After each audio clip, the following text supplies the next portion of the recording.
Olá, meus caros alunos do nono ano, sou o professor Vanderlei Pedro de Araújo Silva, professor da Escola Municipal Henrique Taloni, professor de História.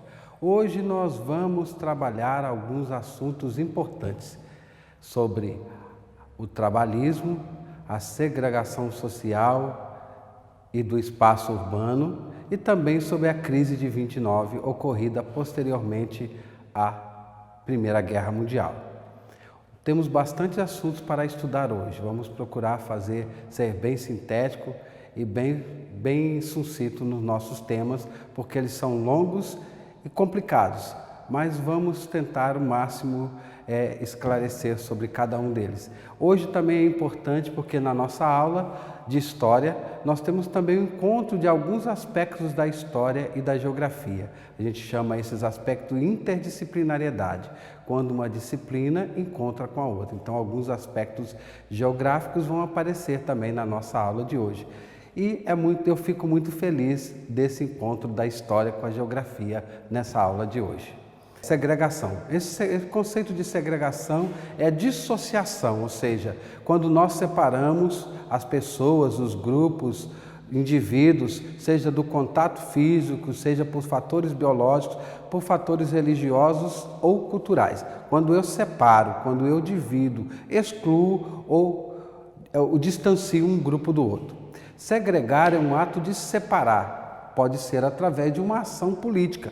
Posso usar uma lei, uma norma política para produzir essa questão da segregação. Segregação ela pode se dar, por exemplo, na questão de separar os ricos e pobres, separar os lugares melhores, com as melhores habitações, com as melhores condições de vida, daqueles com as piores condições de vida. Tá? Então, pode restringir os espaços através dos benefícios ou através dos grupos sociais que nele vivem. São vários os tipos de segregação. O primeiro tipo de segregação é aquele segregação racial, aquele que é mais comum nós estudarmos na história, que é o que nós vimos, por exemplo, quando nós estudamos o processo de apartheid na África do Sul e nos Estados Unidos. Ali, nitidamente, há segregação entre brancos e negros. Um regime político, um regime social para os negros e um regime político e um regime social para os brancos. Outro tipo de segregação é a segregação urbana, que ocorre nos centros urbanos. Como ele se dá? Exemplo, bairros de elite, os bairros onde tem boas habitações, boas construções, as favelas, as periferias e o centro da cidade. Isso é um tipo de segregação espacial e urbana. Pode também haver tipo de segregação biológica, que se dá por origem genética, quando grupos são separados por suas origens genéticas. Exemplo, os chineses, os mongóis, os diversos grupos e etnias que vivem no continente africano. A outra segregação é aquela segregação geográfica, que pode se dar a partir das diversas regiões, como hoje nós temos no Brasil. Região Norte, região Nordeste, região Sul, região Sudeste. Então, são esses os tipos de segregação que podem acontecer. Como essas segregações elas podem acontecer no Brasil? No primeiro momento, elas podem acontecer no espaço. Da seguinte maneira, separando o espaço, por exemplo, o espaço urbano, que é o espaço e do campo. Eu tenho um espaço que é da cidade, um espaço que é do campo. Dentro do espaço da cidade, eu posso ter vários outros espaços, por exemplo, como o centro, como áreas comerciais e como as regiões periféricas.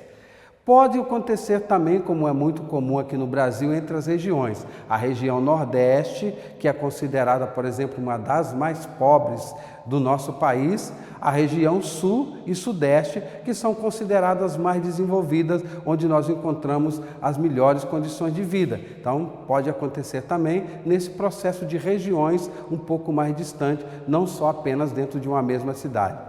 E isso pode se dar devido a alguns aspectos, por exemplo, o desenvolvimento, a tecnologia, a qualidade de vida e aspectos econômicos. Quando nós comparamos, por exemplo, a região Nordeste com a região Sudeste, nós utilizamos esses aspectos, a qualidade de vida e os aspectos econômicos, onde concentra a maior contingente, por exemplo, populacional, também poderia ser um outro aspecto.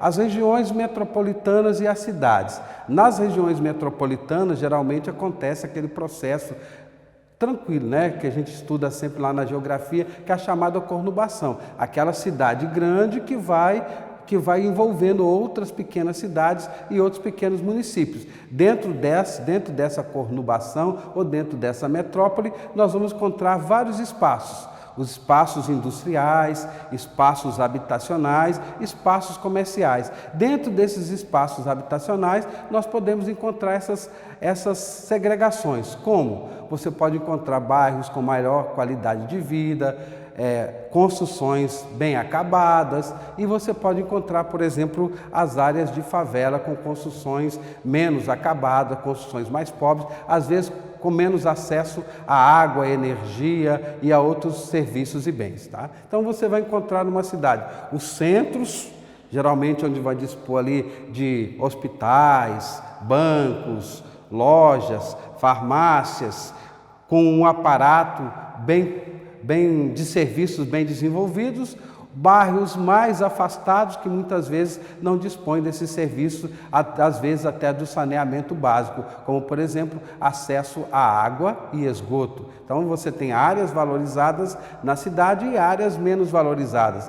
Geralmente as pessoas de um alto padrão aquisitivo de vida vão viver nas áreas mais valorizadas da cidade, e as pessoas com menos padrão aquisitivo, ou seja, com menos recursos, mais pobres, vão viver em áreas menos valorizadas da cidade.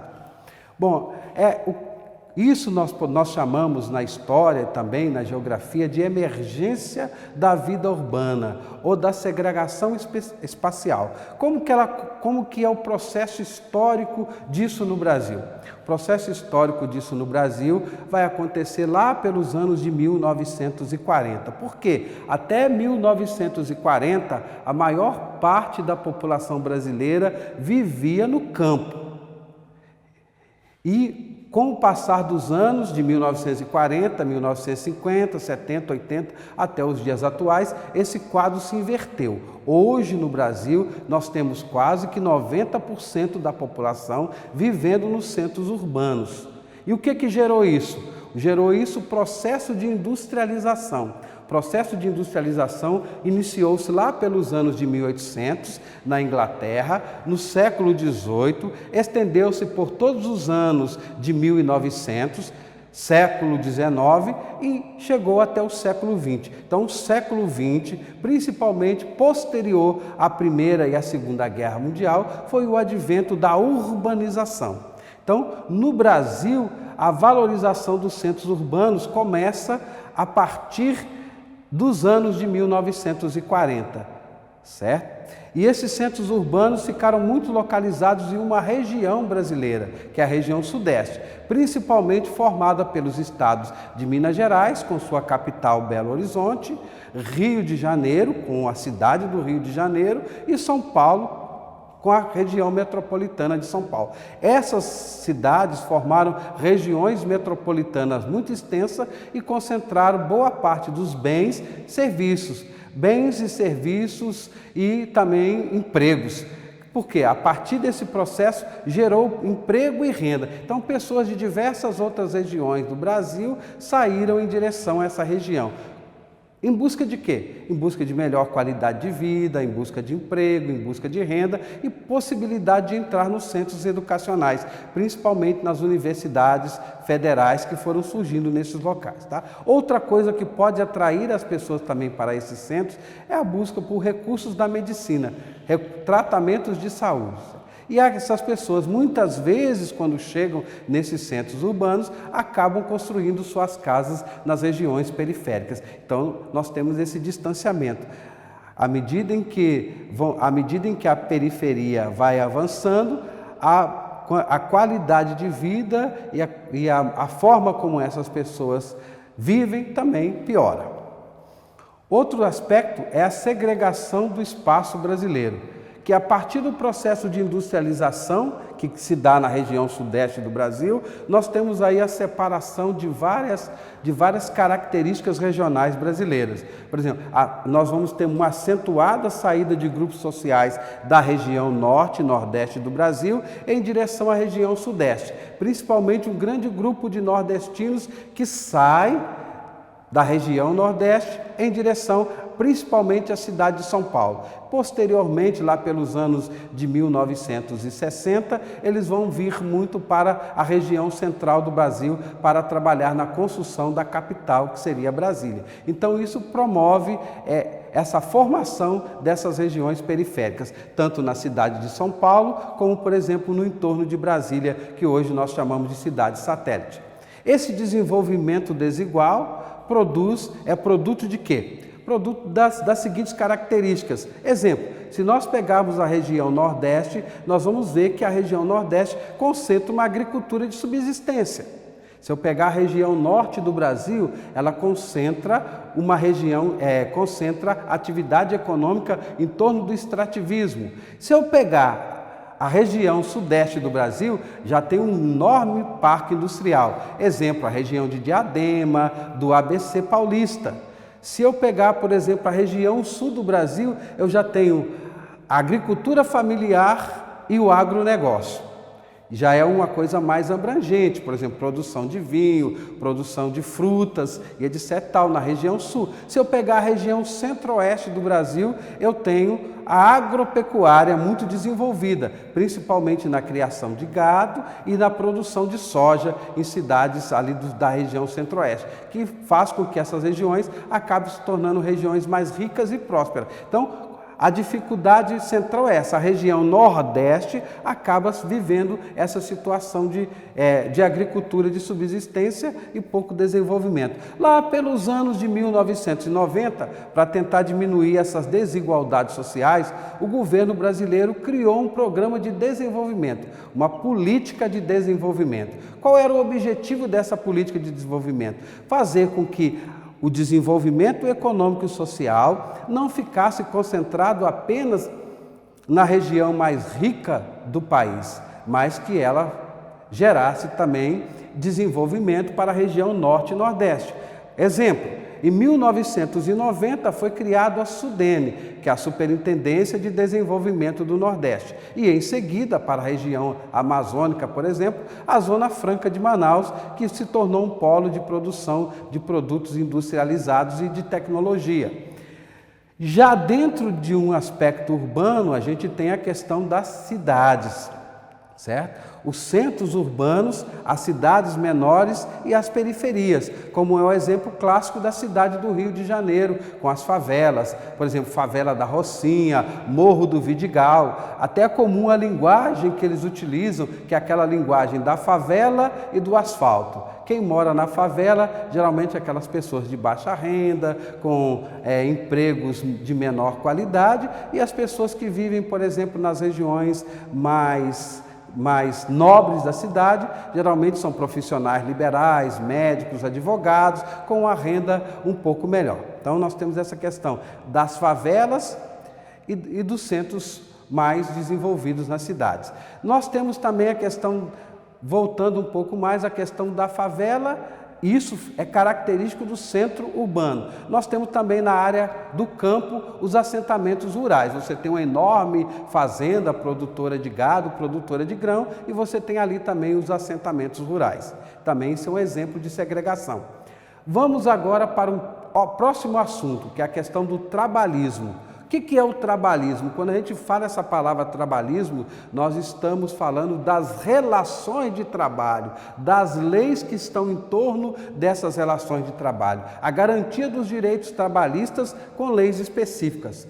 Como isso se dá? A partir do século XVIII, na Inglaterra, surgem os sindicatos e a Trade Union, que seria uma espécie de união de trabalhadores que começam a lutar pelos seus direitos, pois o processo de industrialização, o avanço da tecnologia, mudou as relações de trabalho, tanto para quem trabalha como para quem paga quem trabalha, ou seja, tanto para o empregado como para o patrão.